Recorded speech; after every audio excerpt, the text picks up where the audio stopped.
শিক্ষার্থীরা 7 কলেজে অর্থাৎ ঢাকা কেন্দ্রীয় বিশ্ববিদ্যালয়ে তোমাদের ভর্তি ও আবেদন যে নতুন আপডেটগুলো এসেছে সেগুলো তোমাদেরকে জানাবো।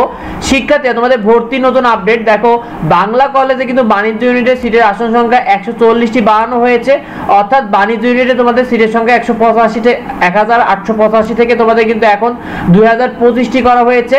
সব ইউনিট মিলে কিন্তু তোমাদের সিটের আসন সংখ্যা এখন 11,290টি।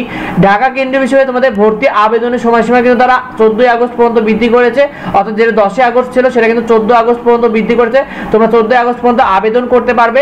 শিক্ষার্থীরা তোমাদের আবেদন করতে নতুন যে আপডেটগুলো রয়েছে, ঢাকা বিশ্ববিদ্যালয়ে তুমি যদি কোনো ইউনিটে আবেদন করেছিলে এর আগে, এখন তোমার আর কোনো কোড বা পাসওয়ার্ড লাগবে না। অ্যাডমিট কার্ড তোলার সময় কিন্তু তোমার কোনো কোড বা পাসওয়ার্ড লাগবে না, কারণ যখন তুমি ঢাকা বিশ্ববিদ্যালয়ে আবেদন করেছিলে তখন একটা পাসওয়ার্ড পেয়েছিলে, পরবর্তীতে এই পাসওয়ার্ডে তোমার লগইন হওয়ার কারণে এখন আর ওই পাসওয়ার্ডটি দরকার হচ্ছে না।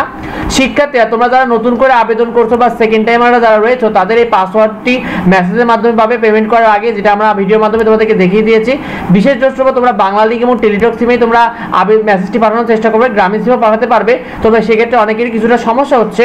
শিক্ষার্থীরা আবেদন বাতিলের তথ্য দেখো, তোমাদের যারা আবেদন বাতিল করতে চাও তাদের কিন্তু অ্যাপ্লাই ফর রিফান্ডে শুধুমাত্র যারা আবেদন বাতিল করবে অর্থাৎ টাকা নিতে চাও তারাই কিন্তু ক্লিক করবে। ক্লিক করার পর তোমাকে কিন্তু তোমার যে পাসওয়ার্ডটি ছিল, আগের যে পাসওয়ার্ডটি ছিল সেই পাসওয়ার্ডটা দিতে হবে, তাহলে কিন্তু তোমাকে তারা বাতিল করে দেবে।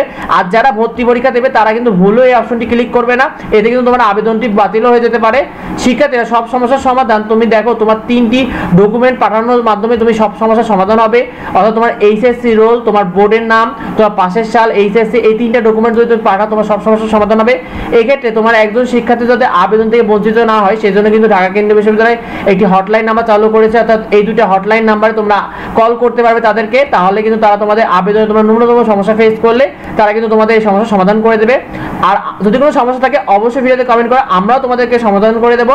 আর পরবর্তী আপডেট পেতে অবশ্যই আমাদের চ্যানেলকে সাবস্ক্রাইব করে ভিডিওটি বন্ধুদেরকে শেয়ার করে দিও যাতে অন্যরা জানতে পারে। দেখা হয় পরবর্তী ভিডিওতে। ধন্যবাদ সবাই।